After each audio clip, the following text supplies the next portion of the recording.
Hello guys, welcome back to another trade recap. In all honesty, I don't know why I'm doing so good in this session. I have no losses, up 6%. It's just so weird. And you're probably like, why is it weird?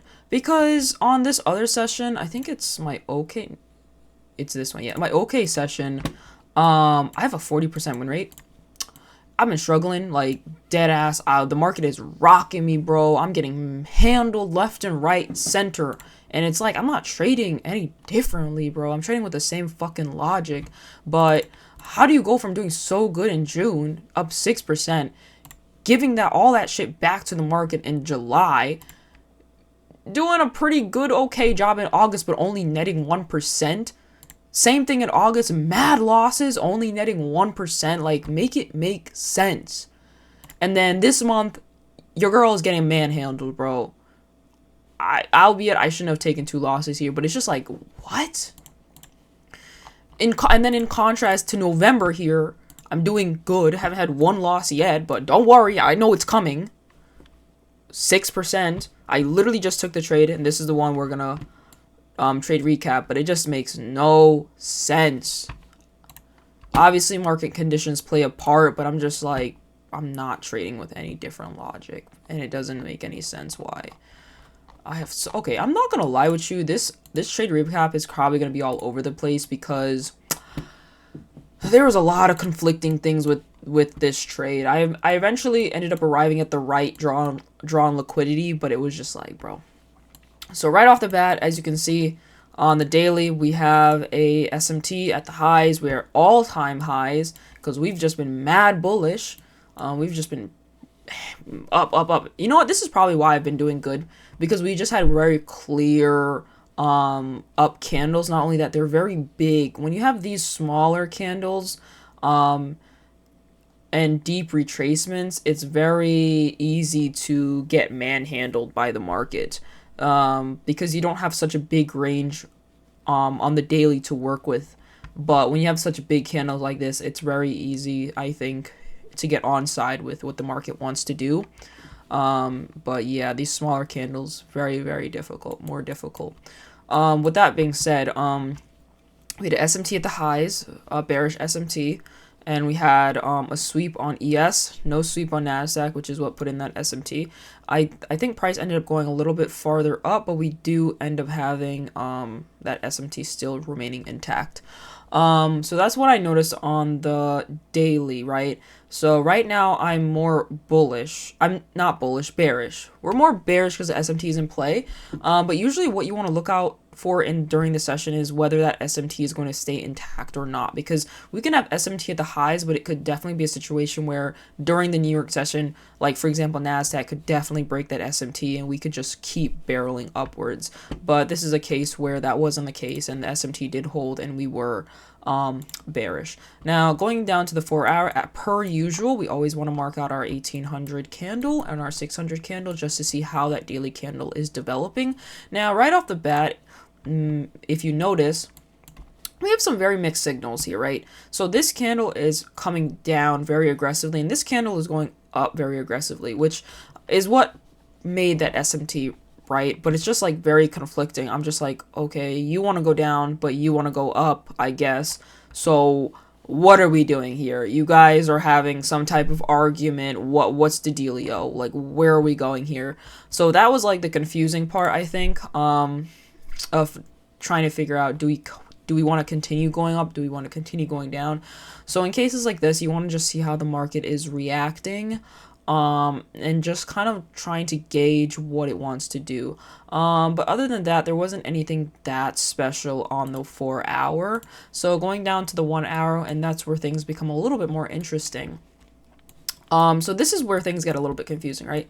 So we had SMTs at the lows, particularly with London low and this candle here, and London low and this candle. This is the same candle. Actually, no, it's not. This is that candle. This candle is this candle, right?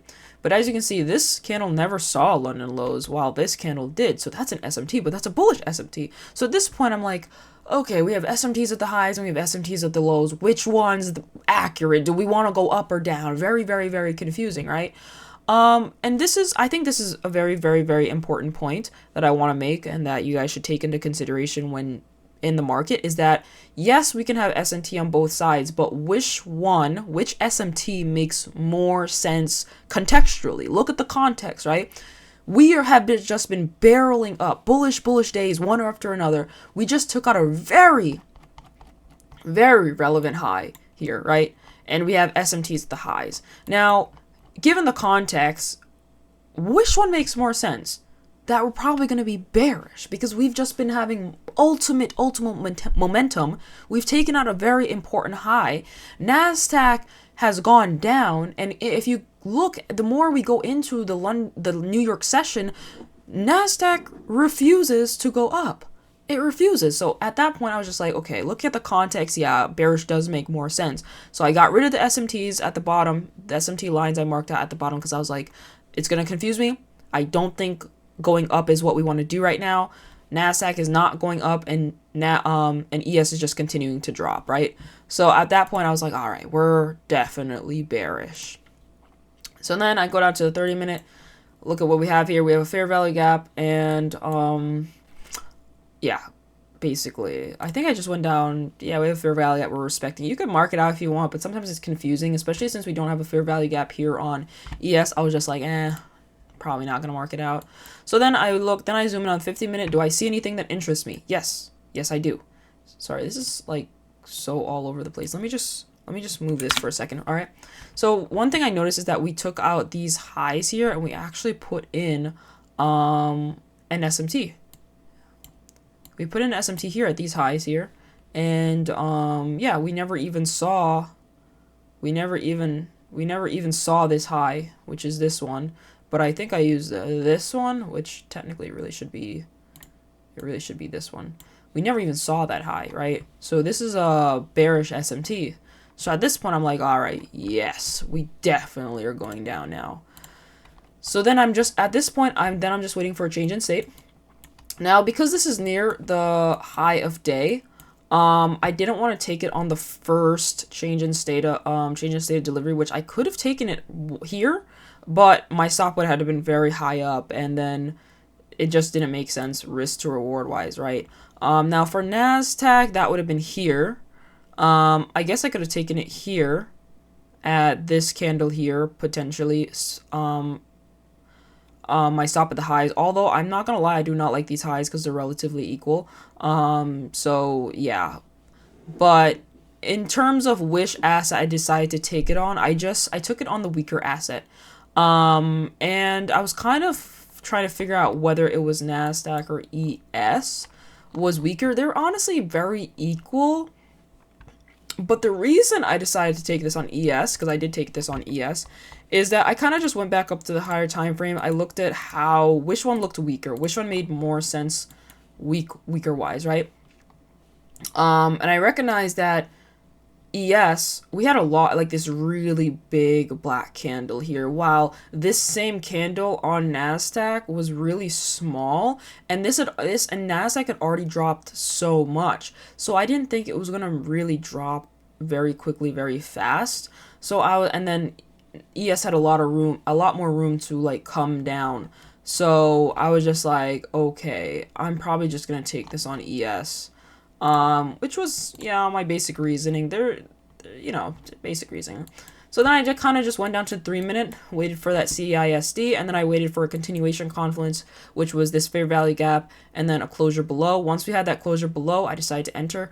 My stop was originally, I think, at this high, this candle's body, because realistically speaking, we wouldn't want to come back up here. And then I targeted, I think I used this anchor point because this is actually what starts this down move, so where we could realistically go, but I realistically just went for 1 to 2, which was like right here. Unfortunately, we never saw that 1 to 2, which is unfortunate. Even when using like this anchor point, it still would have been like, realistically, standard deviation would have said we could reach here. We never even saw that.